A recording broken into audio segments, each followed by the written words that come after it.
Thank you very much. And before I ask my questions, I just want to say to Senator Heller, thank you for asking that question. There's a lot of work left to do in terms of privacy, in terms of doctors that know how to care for women, but we also know that one of the barriers for women to get care is child care. Because if you don't have a place to leave your kids that's safe, you don't show up, and particularly for mental health, this is a serious issue. So I'd love to work with you on that as well.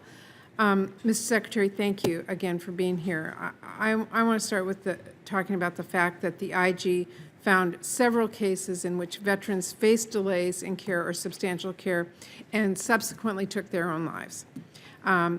VA's newest wait time data still shows it takes far too long to get into care, but the IG's findings also said that just simply meeting the wait time metric isn't enough. Veterans also need to be assigned to a regular provider. They need care coordinated across the hospital and between specialists, and to get the type of care they need when they need it. We've been working on this problem for a long time now, and I wanted to ask you today, why do you think the VA continues to struggle with providing appropriate mental health care?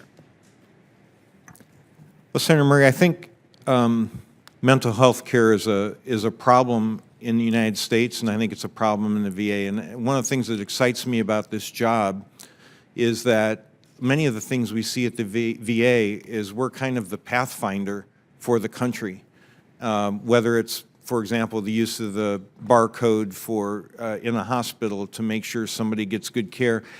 And I think one of the things we have to do is we have to increase the number of students studying mental health in school. When I was at Duke University Medical School, I met with 17 residents who graduated from the medical school, all working at the VA.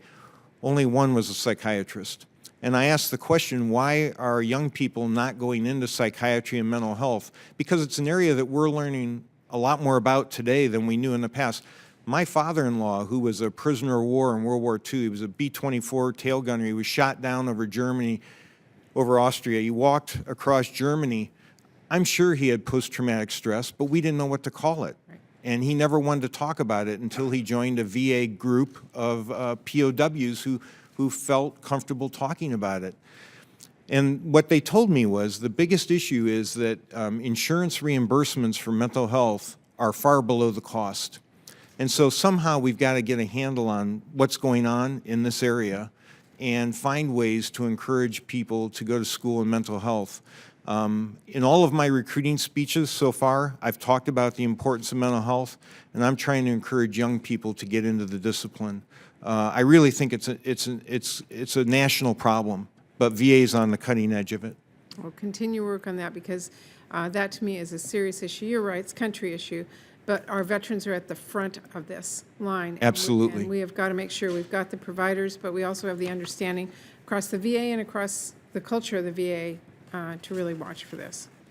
In your testimony, you talked about improving the department's leadership training and breaking down some of the VA's bureaucracy as a way of enhancing accountability.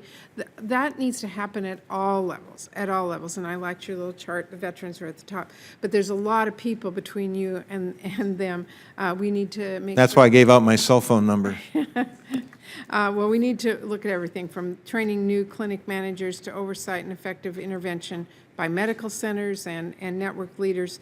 How do you make sure that these changes happen at all of those levels across the VA? It's a huge system. It is a huge system. It starts by getting out and going to these different sites and meeting the people and understanding, are we providing the right leadership? Do we have the right strategic choices? Do we have the right systems? Are we doing things that repeatably will lead to a good result? And do we have the right culture? For example, I was at a site, it was actually in Reno, and a young person was talking to me in a town hall about ways we could improve our computer system, and one of the senior managers stepped in front to try to stop the conversation. And I had to ask that senior manager to move out of the way, but it just wasn't appropriate. Or I was in Philadelphia last week. This was a site that had a training program on town halls that used Oscar the Grouch in there. And I had to talk to those employees about no matter what the intent, perception is what's important, and the perception of Oscar the Grouch on a presentation is not going to be acceptable. So we simply have to dive into the culture and dig and figure out what's going on that's wrong, and then set the example to do it right. I tell everyone to call me Bob. I was Bob before I became secretary. I'm going to be Bob after I'm done being secretary. That's not trite. That's done because we need to flatten the hierarchy. We need people to be like a family, to call each other by their first names, to feel comfortable turning in problems. We need to reward people who turn in problems, not chastise them or not ostracize them. So these are some of the things we're doing. It's hard work, but it's underway. Okay, and really quickly, you said you've committed the VA to acquiring and fielding a modern scheduling system. Can you tell me when you think that will be done and the training for employees to use that? Right now, we're doing some quick fixes on the established system. Those quick fixes are coming out periodically over the next few months. To really change the whole system and bring in a new one is going to take some time, but we would like it to be done in 2015. 15, and that includes the training for everybody? Yes, of course, yeah. In fact, when you put in a new system, we want to commission it. We want to verify people know how to use it before they sit down and are qualified to use it. Thank you very much.